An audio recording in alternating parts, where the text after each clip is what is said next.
Hello everyone, welcome to my channel disciples learning. आज हम start करने वाले हैं chapter and question of chapter 3 of class 9, that is atoms and molecules. Index question हम already discuss कर चुके हैं, सॉल्व कर चुके हैं बोर्ड पे। होपफुली आपने स्क्रीनशॉट ले लिया होगा। तो आज हम डिस्कस करने वाले हैं चैप्टर एंड क्वेश्चन। तो question number 1 is on page number 43 and question number 1 is a 0.24 gram of sample of compound oxygen and boron. एक सैंपल हमें मिला है, एक कंपाउंड का सैंपल मिला है जिसमें बोरोन एंड ऑक्सीजन प्रेजेंट है। तो उसको एनालिसिस करने के बाद तो हमें उसमें क्या मिला, 0.096 ग्राम ऑफ बोरोन, 0.0696 ग्राम हमें बोरोन मिला है एंड 0.144 ग्राम ऑफ ऑक्सीजन मिला है। ठीक है, तो हमें कैलकुलेट करना है उसकी कंपोजिशन परसेंटेज में कैलकुलेट करने की, वो कितना परसेंट है, उसमें टोटल का कितना परसेंट है। ठीक है, तो सिंपल है, इजी है। जैसे आप अपनी कैलकुलेशन करते हो ना, वो वाली जब अपने एग्जाम्स में मार्क्स की परसेंटेज निकालते हो, वैसे ही करना है। ठीक है, तो टोटल हमारे पास कितना है, हमें गिवन क्या है, एक्सरसाइज क्वेश्चन है, ये एक्सरसाइज क्वेश्चन है। ठीक है, एक्सरसाइज क्वेश्चन में क्वेश्चन नंबर 1 गिवन हमें है, इसमें मास दिया हुआ है किसका, कंपाउंड का। तो मास ऑफ सैंपल कंपाउंड, जो सैंपल कंपाउंड मिला है उसका टोटल मास है 0.24 ग्राम्स। ठीक है, मास ऑफ बोरोन, बोरोन का मास दिया हुआ है और मास दिया हुआ है हमें ऑक्सीजन का। तो बोरोन का कितना दिया है, 0.096 ग्राम एंड ऑक्सीजन का 0.144 ग्राम्स। ये हमें गिवन पार्ट है इसमें। ठीक है, हमें ये गिवन है, हमें परसेंटेज निकालनी है। तो परसेंटेज निकालनी है, परसेंटेज ऑफ बोरोन निकाल लेते हैं, पहले फाइंड आउट करते हैं कि बोरोन का कितना परसेंट है। तो इसमें क्या आएगा, mass of boron and total mass आएगा, mass of compound, mass of boron and mass of compound. अब ये देखो, ये हमने किया क्यों ऐसे, जब हम टोटल मार्क्स करते हैं अपने, हमने मार्क्स की परसेंटेज निकाल लेते हैं। मान लो आपके आउट ऑफ 10 मार्क्स आए हैं किसी एग्जाम में, हिंदी, इंग्लिश, मैथ, साइंस, मान लो 5 सब्जेक्ट ले लेते हैं, 1 2 3 4 5। ठीक है, ये 5 हमने सब्जेक्ट ले लिए, उसमें आउट ऑफ 10 मार्क्स हैं, तो एक में 8 है, 9 है, 7 8 10, इस तरीके से मार्क्स हैं। तो आप क्या करते हो, टोटल कितने हो गए, 50 हो गए। टोटल करेंगे तो 50 हो गया, इनको ऐड करेंगे तो कितना हो गया, 8 and 8 16 एंड 16 16 32 एंड ये 42, ये हो गए 42 मार्क्स हो गए। आप यही तो करते हो जब परसेंटेज निकालते हो और उसको इंटू 100 कर देते हो। तो इसमें भी सेम हम यही करेंगे, बोरोन का मास, कंपाउंड का मास इंटू 100। जब हम इसको सॉल्व करेंगे तो क्या आएगा, मास ऑफ बोरोन है 0.096 ग्राम्स एंड टोटल मास है 0.24 ग्राम्स इंटू 100 कर देंगे तो कितना परसेंट आ जाएगा। जब हम इसको डिवाइड करेंगे ना तो हमारा आ जाएगा 40%। कैलकुलेशन आप कर सकते हो 9th क्लास में, होपफुली कैलकुलेशन अच्छी होगी सबकी। ठीक है, तो मैंने डायरेक्ट आंसर लिख दिया, ये 40% आ जाएगा। ऑक्सीजन का आप चाहो तो इस तरीके से फाइंड आउट कर सकते हो, वरना एक शॉर्ट तरीका है, शॉर्ट ट्रिक। ठीक है, ट्रिक समझ लो इसको, शॉर्ट ट्रिक है। क्या करना है, हमारे पास एक की परसेंटेज तो आ गई ना, टोटल परसेंटेज कितनी होती है, 100 होती है। तो हम इसको क्या कर देंगे, 100 minus percentage of boron, boron की परसेंटेज को माइनस कर देंगे। तो 100 माइनस 40 कितना आ गया, ये आ गया 60%। देखो, ये तो अंडरस्टूड था, सिंपल था। अब कुछ बच्चे करने बैठेंगे एग्जाम में इसको पूरा दोबारा से इस तरीके से कैलकुलेशन, इसमें भी, और फिर क्या होगा, टाइम वेस्ट। फिर कहते हैं कि क्वेश्चन रॉन्ग था, हम क्या करें, क्वेश्चन को सॉल्व करने में टाइम लग गया, हम क्या कर सकते हैं। टीचर्स ने क्वेश्चन पेपर ऐसा बनाया, टीचर्स ने क्वेश्चन पेपर कुछ नहीं बनाया, बहुत सिंपल है, थोड़ी सी ट्रिक लगा लो, सब हो जाएगा। ठीक है, तो क्या टीचर्स ने भी तो वही पढ़ा है जो आपने पढ़ा है ना। तो ये पढ़ा तो दिया, ये कर तो दिया, इतना सिंपल। तो आप भी क्या करो, एग्जाम में सिंपल करके आओ, कौन मार्क्स कट करेगा। जब ये 40 है तो ये 60 तो होएगा ही ना। तो बस ऐसे ही करना है। नेक्स्ट क्वेश्चन है, when 0 gram of carbon is burn in 8 gram of oxygen. 3 gram carbon है, वो ऑक्सीजन 8.00 ग्राम ऑक्सीजन में बर्न हो रहा है। जो कार्बन डाइऑक्साइड प्रोड्यूस होगी वो 11 ग्राम हो रही है। ठीक है, देखो हमने कंजर्वेशन ऑफ मास पढ़ा था, तो अगर उसमें ये 3 इसके साथ रिएक्ट कर रहा है इतने के साथ, तो हमें क्या मिलेगा, 11 ही तो मिलेगा। ठीक है, तो कंजर्वेशन ऑफ मास के अकॉर्डिंग तो ये सही बोल रहे हैं अभी तक। ठीक है, उसके बाद बोला गया what mass of carbon dioxide will be formed when 3 gram of carbon is burn with 50 gram of oxygen. अगर 3 gram of carbon 50 gram of oxygen के साथ बर्न की जाती है, तो हमें कितना मास होगा उसका, टोटल जो प्रोडक्ट का मास है। जो पहले प्रोडक्ट आया था कार्बन डाइऑक्साइड, तो 11 ग्राम आ गया था। अब इसमें बताना है अगर 3 के साथ 50 ग्राम ऑफ ऑक्सीजन बर्न होगी तो कैसे होगा। कार्बन अगर 50 ग्राम ऑफ ऑक्सीजन की प्रेजेंस में बर्न हो रहा है तो क्या मास आएगा प्रोडक्ट का, वो बताना है। Which law of chemical combination will govern your answer. कौन सा कॉम्बिनेशन यहाँ पे, कौन सा केमिकल कॉम्बिनेशन यहाँ पे लग रहा है, कौन सा लॉ लग रहा है यहाँ पर, वो भी हमें साथ साथ बताना है। ठीक है, तो इसमें गिवन पार्ट क्या है हमारे पास, इसमें गिवन पार्ट लिख लेते हैं पहले। गिवन पार्ट है 3.0 ग्राम हमें दी हुई है कार्बन। ठीक है, इतनी कार्बन किसके साथ रिएक्ट कर रही है, combines with 8.0 gram of oxygen के साथ में रिएक्ट कर रही है। ठीक है, तो उससे हमें क्या मिल रहा है, टू गिव, उससे मिल क्या रहा है हमें 11.0 gram of carbon dioxide, short में लिखा है। अब अगर इसी को मैं फॉर्मूले के उसमें लिखूं तो कार्बन ऑक्सीजन के साथ रिएक्ट कर रही है और हमें क्या मिल रही है, CO2। अब इसके जो वेट है वो कितना है, इसका 3.0 ग्राम, इसका 8.0 ग्राम, कितना मिला 11.0 ग्राम। सही तो है, 8 + 3 11 होता है, हमें रिजल्ट मिल रहा है ये। तो यहाँ पे देखो क्या हो रहा है, जो टोटल मास है, टोटल मास ऑफ रिएक्टेंट है वो किसके इक्वल है, वो है टोटल मास ऑफ प्रोडक्ट के इक्वल। ठीक है, प्रोडक्ट का मास और टोटल मास की बात हो रही है, तो टोटल मास रिएक्टेंट और प्रोडक्ट का क्या आ रहा है, सेम आ रहा है। तो यहाँ पे क्या लग गया, therefore conservation of mass, therefore किस तरीके से लिखेंगे, therefore the law of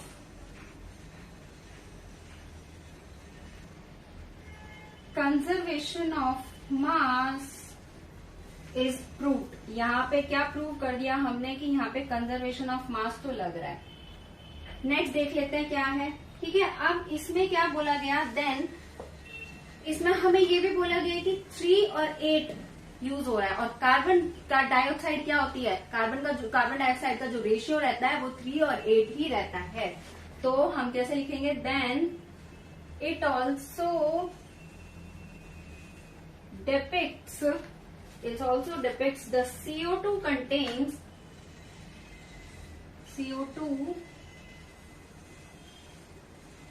contains carbon and oxygen in a fixed proportion और रेशियो। ठीक है, कुछ भी लिख सकते हो, ratio by mass which is कितना दिया हुआ है, 3:8। तो यहाँ पे क्या प्रूफ हो जाता है, law of constant proportion. So it further proves the law of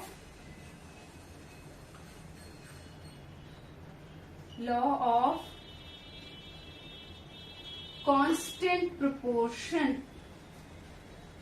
यहाँ पे कांस्टेंट प्रोपोर्शन, ठीक है, law of conservation of mass भी आ गया, लॉ ऑफ कांस्टेंट प्रोपोर्शन, दोनों हमने यहाँ पे प्रूफ तो कर दिए कि ये तो है इसमें।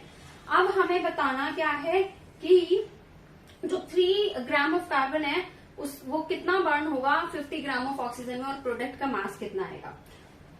सो हमें क्या लिखना पड़ेगा, इसको लिखना पड़ेगा 3 gram of carbon must also combines 3 gram of carbon must also combine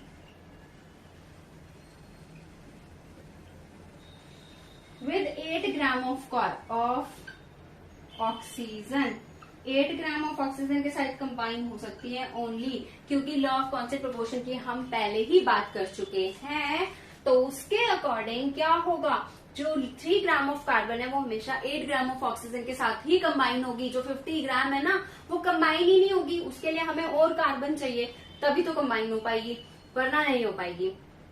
तो क्या कर रहे हैं, 3 8 के साथ ही कंबाइन होगी, जो बाकी की बची हुई है वो वेस्ट है उसके लिए, ठीक है, उसका कोई काम नहीं है। तो इसका मतलब क्या, दिस मीन्स दैट अगर 50 माइनस 8 करती तो कितना आ गया, 42 of oxygen, 42 gram of oxygen will not be used, means will remain unreacted, will remain unreacted और will not be used, कुछ भी लिख सकते हो। तो क्या होगा, 42 ग्राम ऑफ ऑक्सीजन यूज ही नहीं होगी, वो ऐसे ही रहेगी, उसके लिए उस 3 ग्राम ऑफ कार्बन के लिए वो वेस्ट है, अनयूजफुल है, ठीक है। तो हम क्या लिखेंगे, the remaining of the remaining 42 gram of oxygen will be left unreactive, will be left unreacted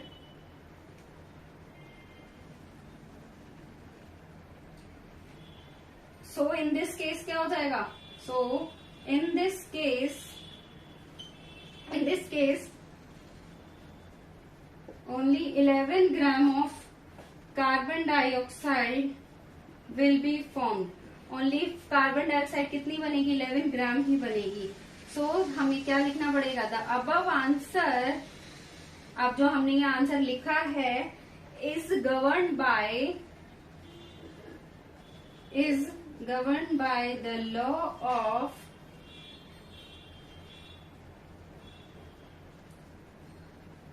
constant proportion,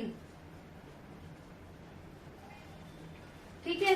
तो इसमें क्या, जो हमने ऊपर ये बात लिखी है कि जो 42 gram of oxygen will be unreactive, so यहाँ पे क्या यूज हो रहा है, लॉ ऑफ कांस्टेंट प्रोपोर्शन लग रहा है, ठीक है। यहाँ पे लॉ ऑफ कांस्टेंट प्रोपोर्शन है, बिकॉज 3 ग्राम ऑफ अगर कार्बन है तो वो क्या करेगी, वो 11 ग्राम of oxygen, 8 gram of oxygen he use करेगी, और टोटल कार्बन डाइऑक्साइड 11 ग्राम ही होगी। एक ऐसे ही इसी में बता देती हूँ, अगर मान लो इस 3 ग्राम की जगह अगर 6 ग्राम ऑफ हमें बोल दिया कार्बन है और ये 50 ग्राम ऑफ ऑक्सीजन है, तो कितनी होती, 3 ग्राम के लिए तो 8 हो गई, अगेन 3 ग्राम के लिए 8 हो जाती, तो मतलब 6 के लिए 16 यूज होगी, बाकी जो बचेगी वो वेस्ट, वो भी वेस्ट, ठीक है। तो क्योंकि 3 के साथ ही यूज हो रही है, 3 के साथ 8 यूज होगी, तभी कार्बन डाइऑक्साइड बन रही है, अदरवाइज नहीं रहेगी, क्योंकि उसका प्रोपोर्शन कांस्टेंट रहता है, ठीक है। ये दोनों क्वेश्चन है, स्क्रीनशॉट ले सकते हो, सो दैट आगे सॉल्व करने में आपको एक आंसर मिल जाए, सॉल्व करने में इजी रहे। मैं साइड हो जाती हूँ, आप स्क्रीनशॉट ले लो इसका, ठीक है। फिर नेक्स्ट क्वेश्चन से डिस्कस करते हैं।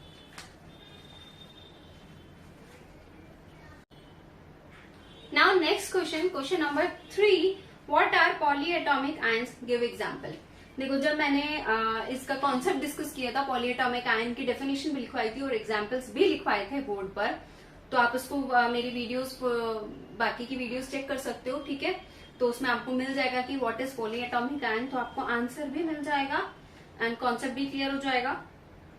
Question number 4, what are the chemical formula of the following. देखो, सॉल्व करना मैंने समझा दिया, मैं फॉर्मूला लिख देती हूँ सो दैट आप बाद में कंफ्यूज ना हो, ठीक है। तो इसका फॉर्मूला क्या रहता है, फॉर्मूला सिंपल फॉर्मूला लिखती हूँ, नाम नहीं लिख रही हूँ, नंबर डाल दूंगी। Question number 4 A part, A में पूछा गया है मैग्नीशियम क्लोराइड, तो मैग्नीशियम क्लोराइड होता है MgCl2, ठीक है। B calcium oxide is CaO, calcium oxide is CaO। Next is copper nitrate, Cu, copper nitrate CuNO3 whole bracket 2। फिर पूछा गया है एल्यूमिनियम क्लोराइड, तो एल्यूमिनियम क्लोराइड होता है AlCl3। नेक्स्ट हमसे पूछा गया है calcium carbonate, calcium carbonate is CaCO3। Next question number 5 is give the name of the element present in the following compound. In compound में कौन से एलिमेंट प्रेजेंट है वो बताने हैं। तो फर्स्ट क्विक लाइन में प्रेजेंट होता है कैल्शियम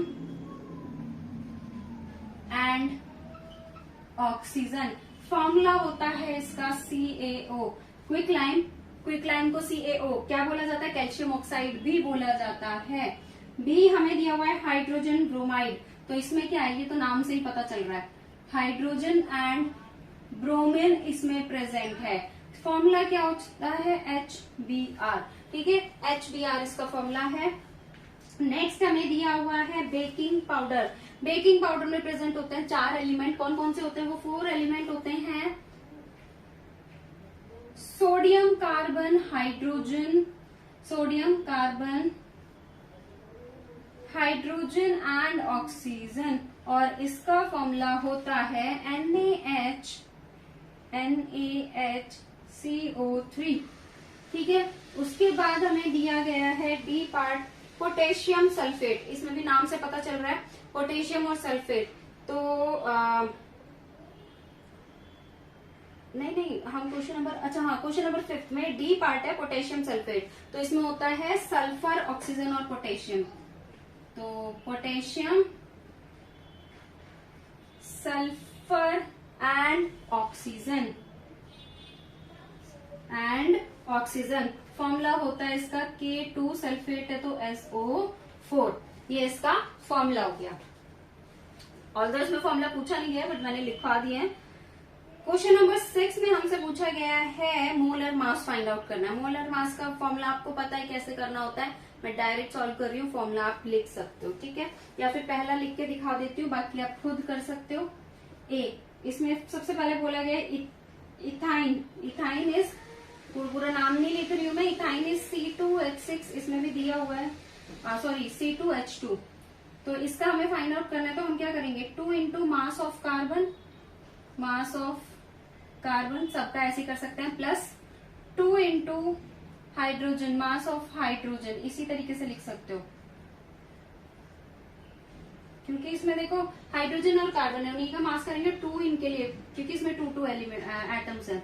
तो 2 इंटू 12 प्लस 2 इंटू 1 कितना हो गया टोटल 24 प्लस 2 इज 26 ग्राम्स, ठीक है। फिर बी पार्ट हमसे पूछा गया है S8 में कितना होगा 8 इंटू सल्फर का मास होता है 32 ग्राम, ठीक है, तो 32 मल्टीप्लाई करेंगे तो आंसर आ जाएगा 256 ग्राम्स, ये आ गया, ठीक है।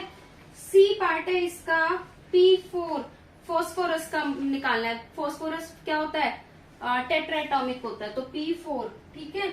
P4 का फॉर्मूला क्या हो जाएगा 4 इंटू T, फॉस्फोरस का, क्योंकि आपने आर्गन तक की टेबल आपकी बुक में दी हुई है एनसीईआरटी में, तो आपको इसका एटॉमिक मास दिया हुआ है क्या 31, तो 4 को जब 31 से मल्टीप्लाई कर देंगे तो क्या आ जाएगा 124 ग्राम।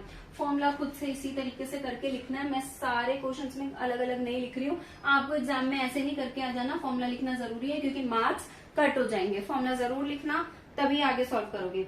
नेक्स्ट है hydrochloric acid, hydrochloric acid is HCl है, कोई एटम नहीं है तो सिंपल इन्हीं का एटॉमिक मास लिखेंगे और प्लस कर देंगे, 1 प्लस 35.5 ग्राम्स, तो कितना आ जाएगा 36.5 ग्राम्स।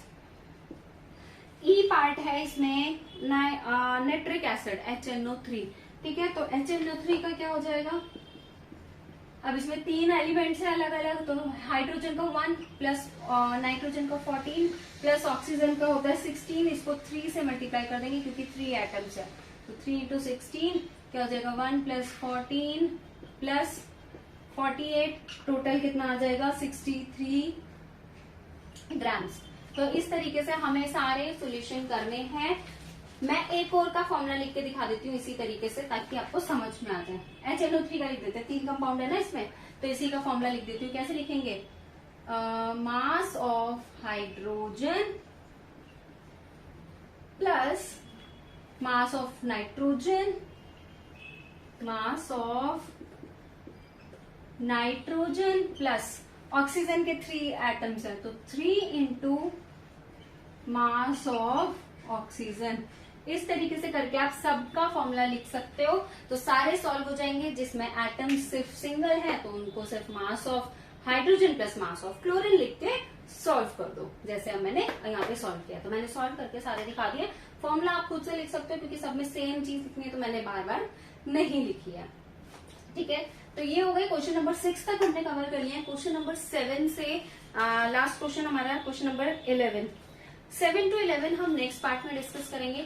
आज के लिए इतना ही। इसमें कोई डाउट है तो please let me know in the comment section, and अगर वीडियो पसंद आई तो please like, share and subscribe. Thank you so much.